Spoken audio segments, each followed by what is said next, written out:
So how are things going? They're going well, actually. We have finally got like set up in a place that uh Semi-permanent. feels like home. It's like we've got some space of ground that seems like we can claim it for now. Mm-hmm. It's kind of nice knowing I don't have to be on the road in a week. Yeah. So where are you guys located right now, and why did you pick that spot? We are in Tomball, Texas, which is basically North Houston. And we picked this spot primarily because it's close to our youngest son and his family. And turns out this happens to be one of the best RV parks for the type we were looking for in the area. So it's turned out to be really, really nice. And that was the main reason, though. It had to do with kids and grandkid. Awesome. So is that also going to be a good location for you guys to be based out of for your ministry stuff? I think so. It's near to the Houston airport. That's a convenient thing because Houston, for a lot of our travel, is a hub. So, for instance, going to Columbia, we're headed to Columbia in about a week, and that from here is about as easy a trip as you can make it. So, being close to the airport is super helpful. We're also flying out for Denver Wednesday, like 2 days from now. So, and from here, that's a very easy and inexpensive flight. So what are the plans for Columbia? Columbia, we have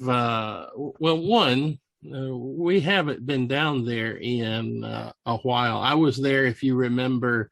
I suppose it was around September, October. Just a very short time, maybe 3 weeks before Victor Ibagon died suddenly. And Victor, for those who may not be familiar, was and has been for a long time one of our primary leaders and players in Colombia. Was so instrumental, and with his passing at the end of the year, left a significant void. And so a whole lot of this is kind of taking stock and inventory. We haven't been in so long. And even that trip was just with he and Javier and Medellin pastor. And so to get all of our pastors together and have that time, which we'll be doing this week or next week, is pretty significant. So we'll get to take inventory, kind of recast vision, and do a little bit of, frankly, a little bit of healing with everybody. That was a big loss for our work in Colombia, and everybody was impacted. And then we're going to be doing quite a bit of in-country travel between cities. We'll be doing a lot of flying in-country to do what? Probably more than I've ever done. We have 2 new church plants that we will be releasing. Oh, that's exciting. And they're in cities that I have actually never been to. So we'll be visiting 2 cities. And I would have argued that I probably have been in any city of consequence in the country, but I had never even heard of one of these. So we're going in and we'll be laying hands on and releasing and ordaining the pastors of each of these churches. And another one we will be doing, we will be ministering in Buga, Colombia, outside of Cali. We'll be ministering there on Easter Sunday. And Buga has been in process with us in an adoption process into the vineyard for now probably going on 4 years. I meant to do this particular event and recognizing them and going into Buga and laying hands on them and doing that kind of thing 2 years ago. But of course, those plans all got interrupted. And so here we are literally 2 years later, because it should have been April 2020. We will be going in and doing that on Easter Sunday. So I'm really looking forward to that. So in effect, we are bringing in 3 new churches into the Vineyard Colombia. That's super cool. And you said you're also headed to Denver after that? Is that right? we're going to Denver at the request of some friends. Well, Roger Cunningham, some of the folks he works with. Some of you know Martin Burhans, and he's been to the Vineyard in Jackson before, and he works with Leif Hetland. Roger works with Leif Hetland. Leif has a big event in Colorado, and we were asked to come and be part of the ministry team for that event. I think I'm excited because Heidi Baker is supposed to be there. I've never seen or met her in person, so we're pretty excited about that, and getting to perhaps meet her and see what's going on up there. So, and I just got a note yesterday. Putty is going to be there at that event, which that's a double good thing there for us, because I hadn't seen him. We hadn't been with Putty in a long time now. Seems like at least a year plus. So really excited about getting to hang out with him a little bit. Yeah, I'd be interested to hear how he's doing, because he was pastoring that little church, right? I think he's still there. I think he's still pastoring that church. I look forward to kind of catching up and seeing what's going on in his life and where he's headed. But anyway, it's some of our favorite people. One that will be there is Yasser. I can't remember his last name at the moment, but he is one of the Cuban pastors that I visited in January when I went to Cuba. Oh, okay. And so he is actually coming in for this event, which that will be fun. It'll be a lot of fun to reconnect with him. Awesome. So Marie, this is your first time joining us for one of these little podcast things. How has this process been for you? Which process? Well, I mean, this is, like I said, this is your first time. So from the beginning, how has this whole thing been? Well, now you will be happy to hear I've actually put out a second blog today. Woohoo, that's a big deal for me. Kind of go into it on there, but it's been thrilling and terrifying. I think surprisingly, for somebody who likes to travel as much as I do, the reality of the difference between traveling a lot but always having a place you call home to come back to, and then being truly homeless for a few months, it revealed the surprising reality of, I do kind of like having a home base, that knowing of going back to, no matter where I've been or how long I've been out or whatever, I come home to my bed, my toothbrush is in the cabinet where it needs to be, all that kind of stuff. And being in a constant state of flux for such an extended period of time, I felt like, the reality of, I have been really feeling out of balance, not having, that balanced level platform. And finally getting here to Texas, where we're at, is that sense of, I feel like my body is not in constant motion trying to balance on a piece of board on top of a ball, just trying to find that space. So having said that, it's still been a lot of fun, even though it's been a lot of work. It's been draining emotionally and mentally, but it's still been a lot of fun. And I realize I really am very nomadic and kind of taking on the identities. A friend of ours said, "You guys are Bedouins now." And I went, "Yeah, I can deal with that. I'm good with that. I'll be a Bedouin." I don't know that term. What does that mean? Bedouin is a group of people, particularly in the Middle East, that they live in tents. Abraham and Sarah were Bedouins. Okay. And they lived in tents, they have these huge big tents, and they set up in areas, and they are nomadic, but they will stay in certain areas for a long time with their animals and all that kind of stuff. And when they need to move on, then they will pack it all up and put it on their camels and donkeys and move on to the next place. So that is a really cool image then. but my donkey's tired.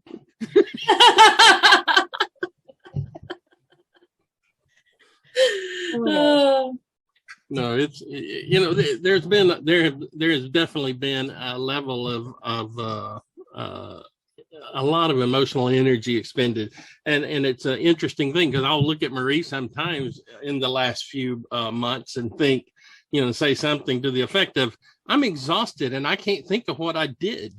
It's there was a lot of emotional energy that has been expended, and a lot of the things that we envisioned are just really starting to take shape.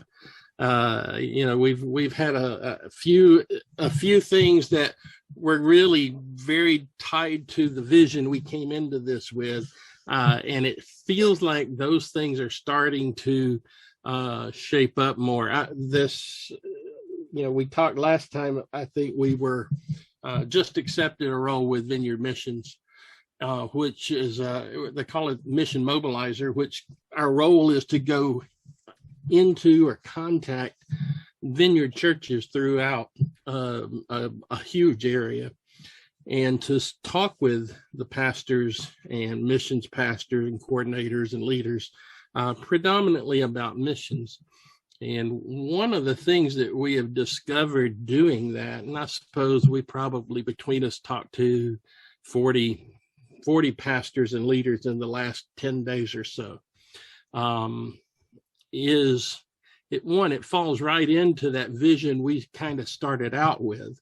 Just kind of, it feels like, wow, we got a back door into the thing we said we wanted to do. We're actually getting to talk, and as we talk missions, you know, Marie was just telling me, she said, everybody I wrap up my call with said she typically has a word for them and prays over them. And I said, well, you're way more spiritual than I am, so I'm trying to catch No up surprise. and do something. So no, that was not necessary. But Ash, can I have an amen? Well, that's actually something I wanted to ask too. Like Dick's been talking like he said, the last couple of times he's talked about doing more prophetic ministry with Mr. Helland, right? Mm-hmm. And how that's been kind of a shift for him. But like I don't think that would have been as much of a shift for you, because you've always kind of had that wisdom prophet role. Like that's kind of the role you filled here. So how has that been? That has been, you know, I'm trying to be much more intentional doing that, no matter where I am and who I'm with, you know, trying to keep, and I'm, you know, not always successful at intentionality in that vein, but normally if I'm with someone or on the phone with someone, particularly in the role of, you know, I'm here to serve you, how can I serve you in whatever that area is in, is that I'm going to wrap it up with, okay, you know, I'm Holy Spirit, what are you saying for this person or there's this situation or anything in general? And the other question I'm always going to ask, and part of what we're out doing, is to say, how are you? How are you doing? You know, I'm not as much interested in how is your church doing in the classic, you know, pastor to pastor. So how is your church? You know, and that's a loaded question where there are like 3 metrics we're just kind of asking for underneath the surface, you know, how's your attendance, all that. I'm not interested in that. How are you and where are you personally? And how is it that we can serve you in this moment?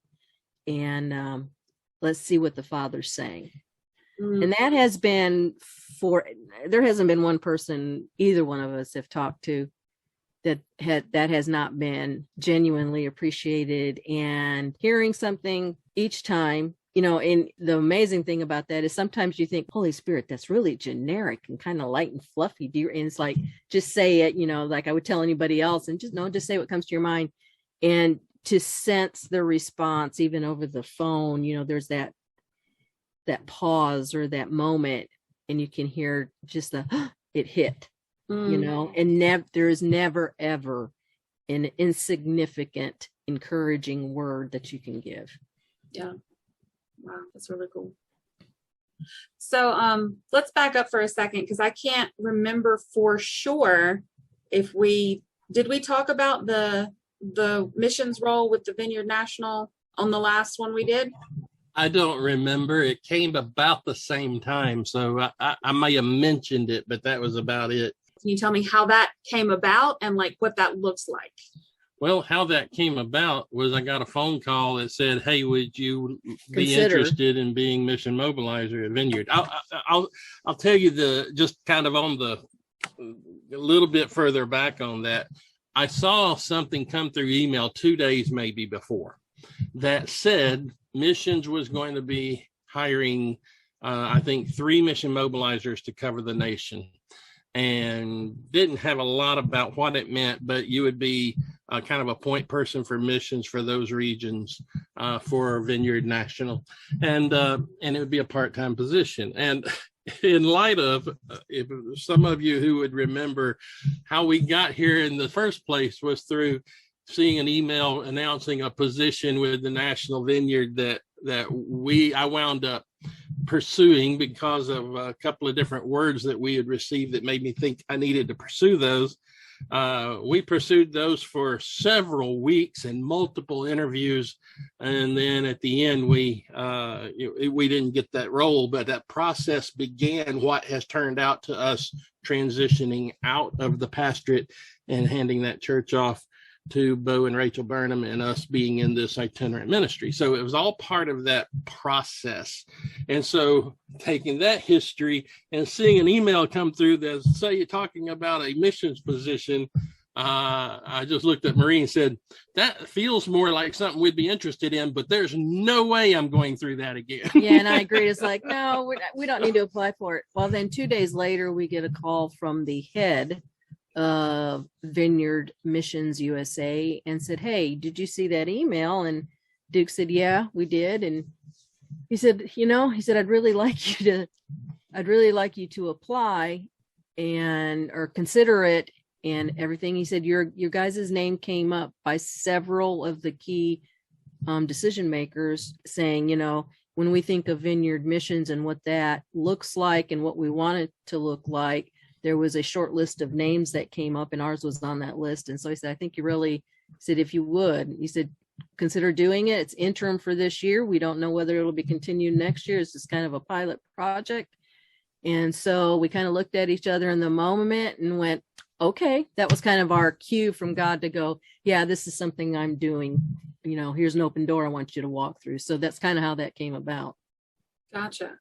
So what I found kind of interesting about that, and you can tell me if I'm correct in this assessment, this position did not exist when you applied for the previous position. Is that right? Correct. That is correct. But what this one actually is more closely aligned with what you originally submitted as your proposal for what you wanted to do.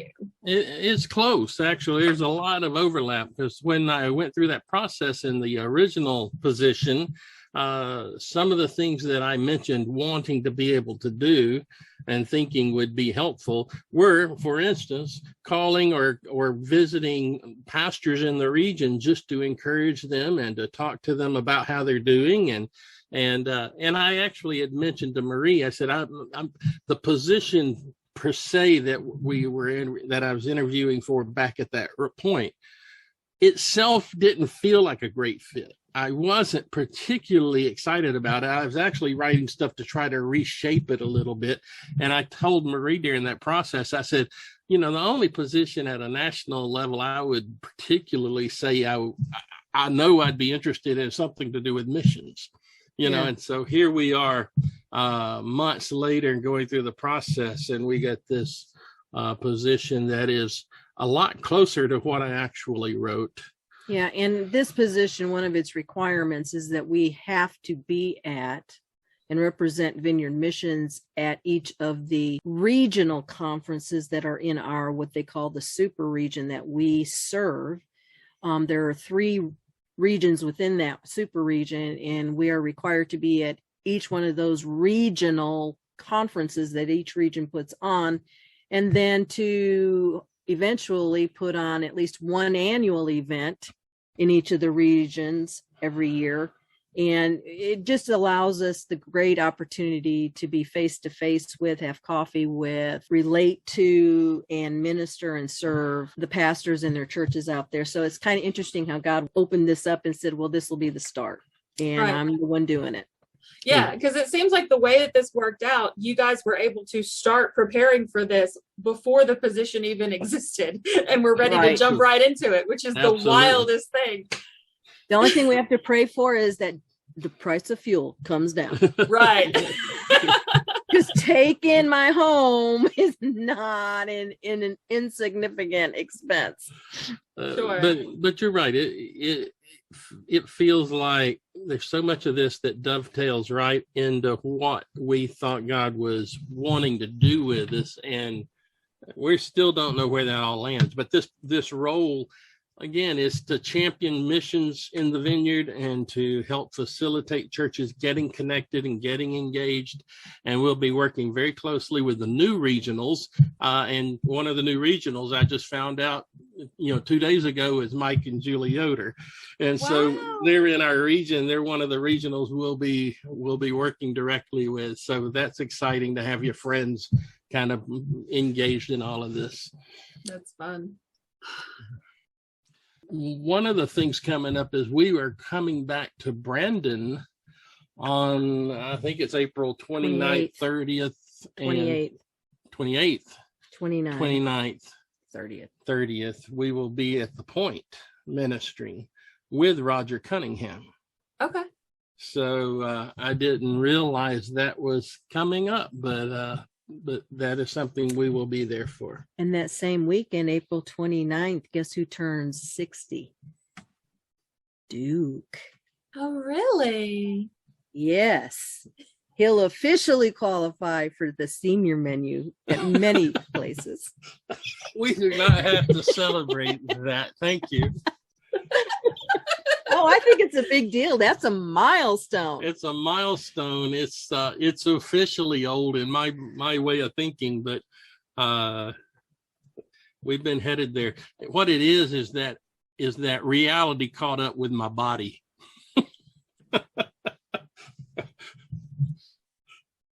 Y'all are a mess. All right. Well, we miss you and love you, and I'm glad we get to do this together. And we'll see you again at the end of the month. Awesome. I'm looking forward to it. Next month, we should have a whole bunch of stories to be able to talk about from some of the things we're going to be doing this month. So yeah, cool. It'll be fun. All right, guys. Well, I will see y'all later. Okay, love you. Love you too. All right. Bye. Bye.